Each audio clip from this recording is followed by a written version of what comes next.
사랑하는 성도 여러분, 안녕하십니까? 2025년도 8월 5일 화요일 새벽 예배를 살아계신 하나님께 드리도록 하겠습니다.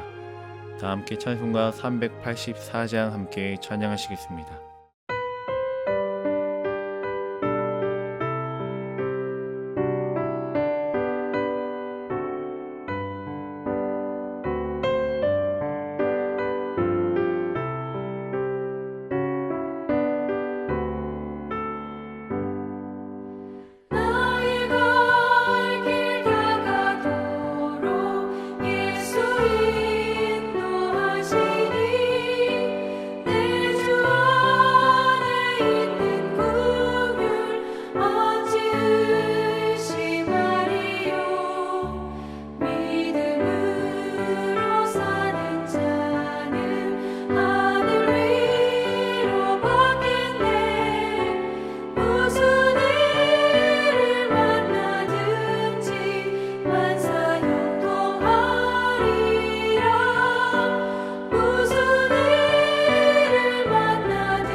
아멘.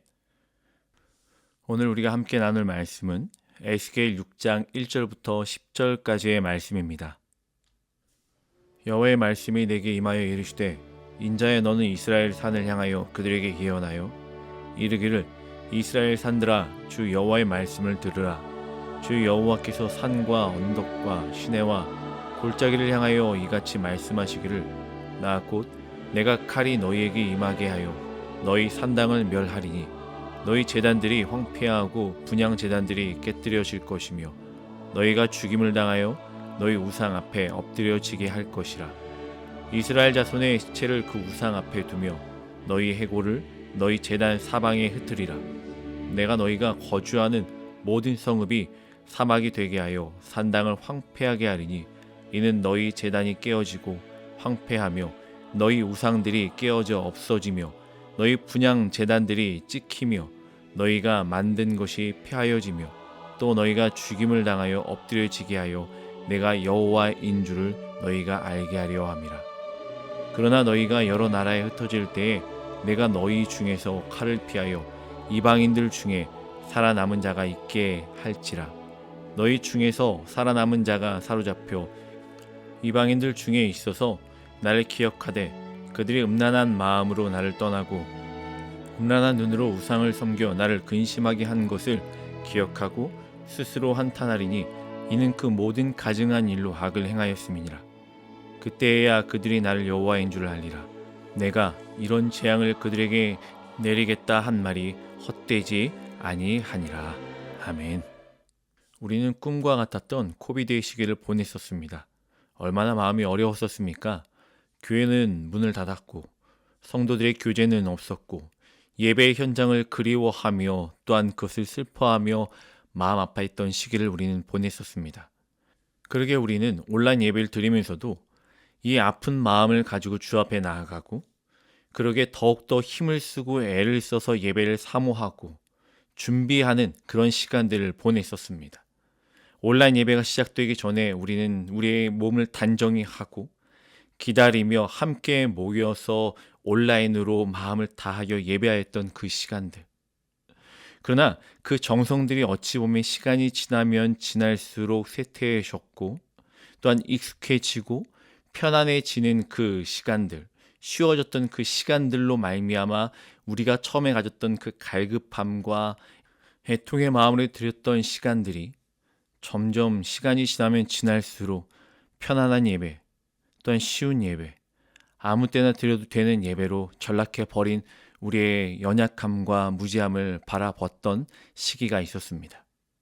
어찌 보면 예전에 어르신들의 말씀처럼 몸이 멀어지면 마음이 멀어진다는 것처럼 우리가 현장에서 함께 성도들과 교제를 나누고 뜨겁게 찬양을 하고 함께 그 분위기 안에서 예배했던 그 시간을 보내지 못하는 수많은 이 시간들을 지내면서 하나님께 더욱 가까이 나가겠다라는 그 결단과 마음들이 점점 멀어지는 일들을 우리는 아마 경험을 했을 것입니다.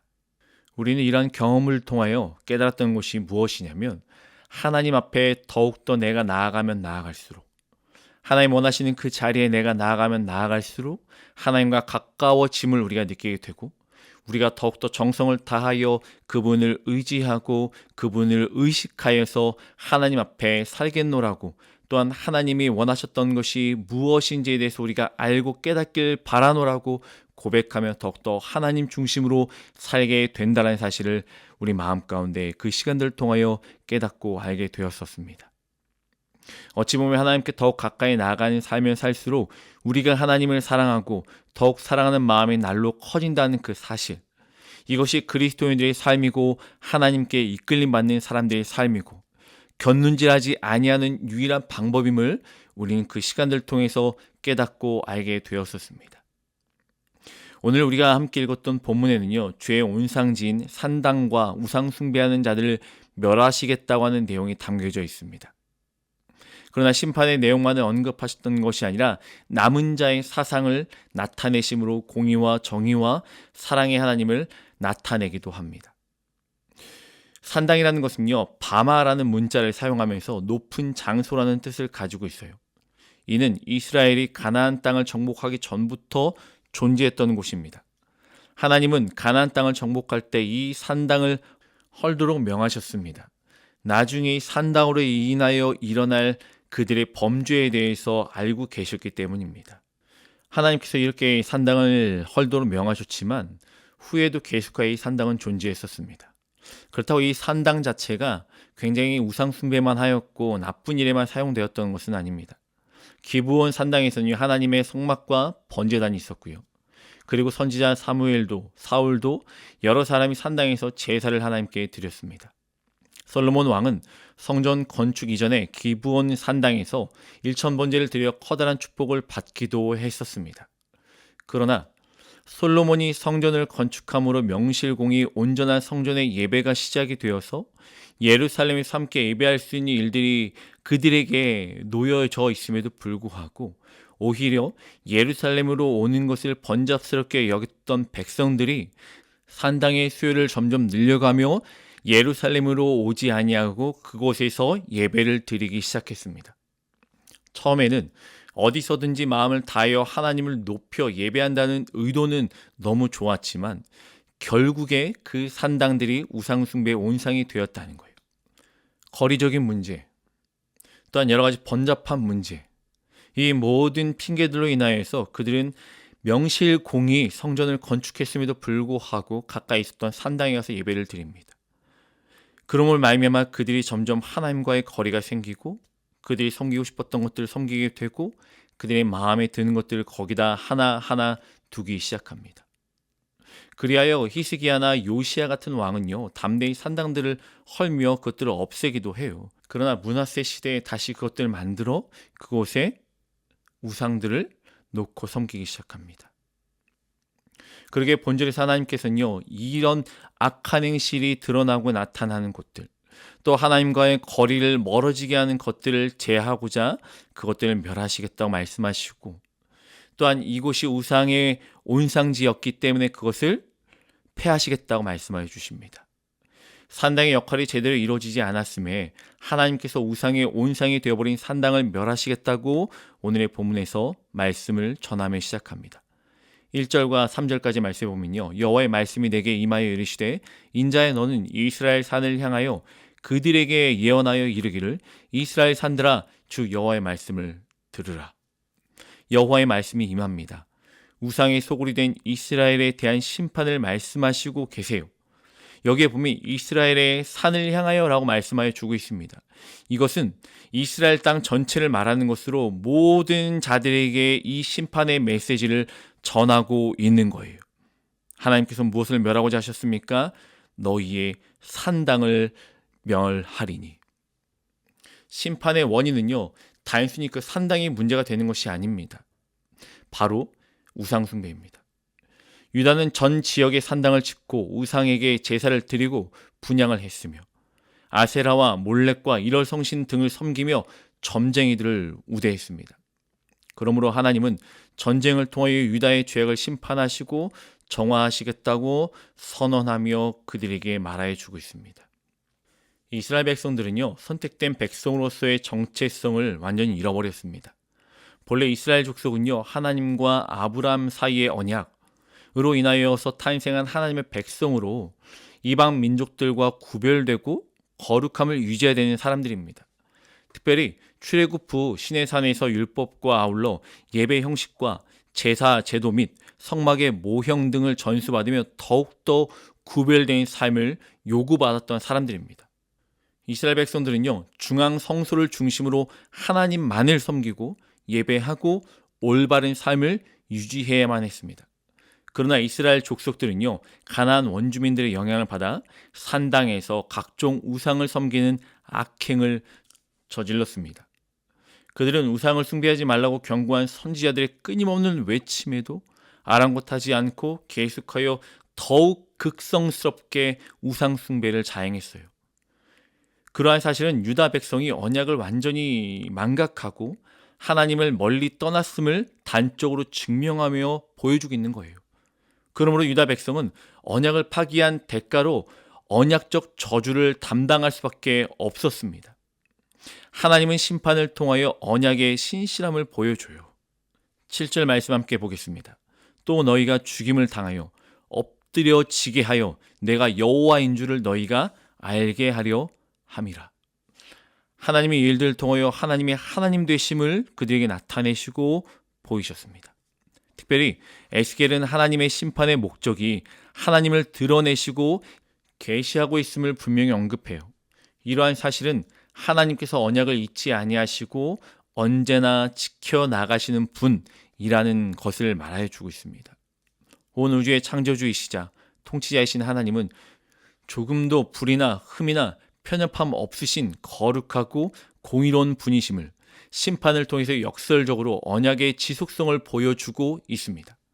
언약을 만홀히 여기고 무시한 이스라엘 백성들은요, 하나님의 징계를 통해 하나님의 성실하심과 영원하심을 직접 체험하면서 새로운 회개의 길, 새로운 회개의 기회를 받아들이게 돼야 되는 것입니다. 우리는 오직 하나님만을 경배하고 높여야 함을 깨닫고 그것을 마음속에 새겨야 합니다. 우상을 섬기는 자는 반드시 멸망될 것이다, 반드시 폐하여질 것이다 라는 사실을 우리는 기억해야 합니다. 그러므로 우리는 신령과 진정으로 하나님을 예배하며 하나님의 다른 것을 마음속에 품지 않기로 작정하고 노력하며 살아야 되는 것이 저와 여러분의 삶임을 기억하는 성도님들 되길 간절히 소망합니다. 우리 8절부터 10절까지 말씀을 함께 볼까요? 그러나 너희가 여러 나라에 흩어질 때에 내가 너희 중에서 칼을 피하여 이방인들 중에서 살아남은 자가 있게 할지라. 너희 중에서 살아남은 자가 사로잡혀 이방인들 중에서 있어서 나를 기억하되 그들이 음란한 마음으로 나를 떠나고 음란한 눈으로 우상을 섬겨 나를 근심하게 한 것을 기억하고 스스로 한탄하리니 이는 그 모든 가증한 일로 악을 행하였음이라. 그때에야 그들이 나를 여호와인 줄 알리라. 내가 이런 재앙을 그들에게 내리겠다 한 말이 헛되지 아니하리라. 산당과 우상 숭배자들을 파멸하시겠다는 무서운 진멸을 언급하시면서도 하나님은 자신들의 백성들을 위하여 보호와 구원의 약속을 보이셨습니다. 이와 같은 사실은요, 하나님께서 공의로운 분이시기도 하면서 택한 자들에 대한 사랑과 긍휼을 베푸시는 하나님이심을 우리에게 말씀하여 주고 있어요. 하나님의 어떠한 분이시라고 말씀드렸습니까? 신실하신 하나님. 처음부터 끝까지 동일하신 하나님, 사랑을 보이시는 하나님. 비록 그들이 죄 가운데 있었고 죄를 지었지만 그럼에도 불구하고 그들을 보호하시며 구원에 대한 약속을 신실하게 이행하시는 하나님에 대해서 우리에게 말씀하여 주고 있습니다. 본문에서는요, 남은 자에 대한 하나님의 보호하심을 이야기하고 남은 자들의 회개를 언급하며 남은 자들이 하나님을 알게 됨에 대해서도 언급하여 주고 있습니다. 이것을 남은 자의 사상이라고도 이야기를 하고 있는데, 이것은 유다 백성들을 보호하셔서 회개하도록 인도하시고 구원 역사를 계승할 하나님의 백성임을 그들이 알게 하는 사상, 이게 남은 자의 사상이에요. 이러한 사실들은요, 실제로 성경 역사 속에서 많이 등장을 합니다. 노아가 세상의 불의로 인한 하나님의 홍수의 심판에서 구원받았다는 사실, 롯이 불의하고 음란한 소돔의 멸망에서 하나님의 긍휼로 구원받은 사실, 엘리야 선지자 시대에 타락한 이스라엘 가운데서도 바알에게 무릎 꿇지 않은 7,000명의 경건한 자가 남아있었다는 사실 등 여러 군데에 보면 선지자들의 메시지에서도 이러한 사실에 대해서 언급하여 주고 있어요. 하나님의 구속 역사의 중요한 의미를 지니고 있는 이 남은 자의 사상에는 중요한 메시지가 있어요. 첫째는 하나님은 당신의 주권적 의지에 의해서 인간의 구원 사역을 진행해 나가신다는 것입니다. 두 번째는 하나님은 진노와 심판 가운데서도 선택된 자들에게 사랑과 자비를 베푸시며 그것을 통하여 구원을 베푸신다는 겁니다.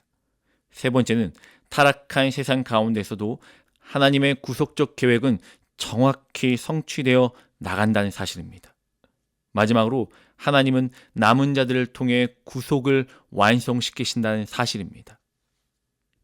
하나님은 죄에 대해 강력히 심판하심으로 거룩한 공의를 확립시키시고 그러므로 하나님이 하나님 되심을 나타내 보이십니다.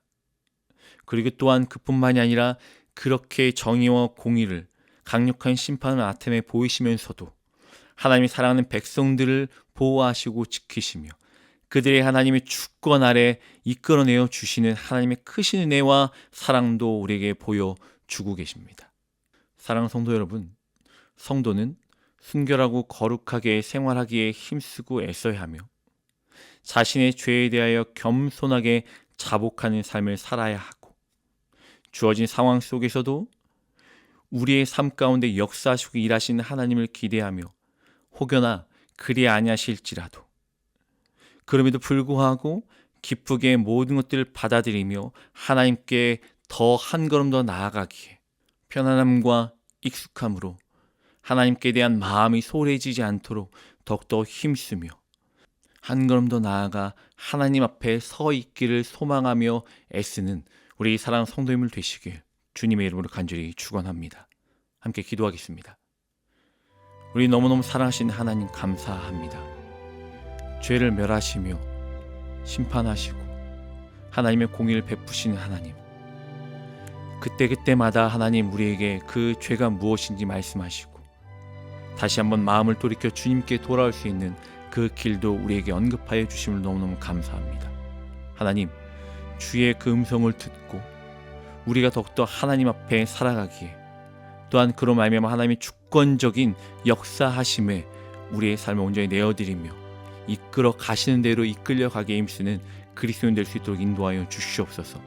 하나님의 공의 앞에 우리의 죄된 모습들을 낱낱이 고하게 하여 주시옵시고 하나님, 이것이 익숙하고 이것이 편리하다 하여서 하나님을 향한 마음이 소홀해지지 아니하도록 마음을 붙잡고 마음 가운데 결단하고 더욱더 그분 앞에 나아가게 힘쓰며 쓰는 그리스도인의 삶이 될 수 있도록 인도하여 주시옵소서. 구별된 삶을 살길 원하고 순결한 삶을 살길 원합니다. 하나님, 우리는 스스로 알 수 없사오니 도와주시옵소서. 성령으로 말미암아 그것들을 알고 깨닫게 하여 주시옵시고 날마다 그 성령의 도우심으로 말미암아 그 길을 순종하며 나아가는 그리스도인 될 수 있도록 축복하여 주시옵소서. 사랑합니다. 주님, 예수님의 이름으로 기도합니다. 아멘. 사랑하는 성도님들, 오늘 하루도 더욱더 구별되어서 하나님 앞에 더욱더 한 걸음 더 나아가 그분과 더 친밀한 교제를 나누기에 힘쓰며 애쓰는, 그로 말미암아 남은 자의 삶을 살겠노라고 하나님 주신 그 구원의 은혜의 삶을 살며 기쁨과 평안을 누리겠노라고 고백하며 살아가는 우리 사랑하는 성도님들 되시길 주님의 이름으로 간절히 축원합니다.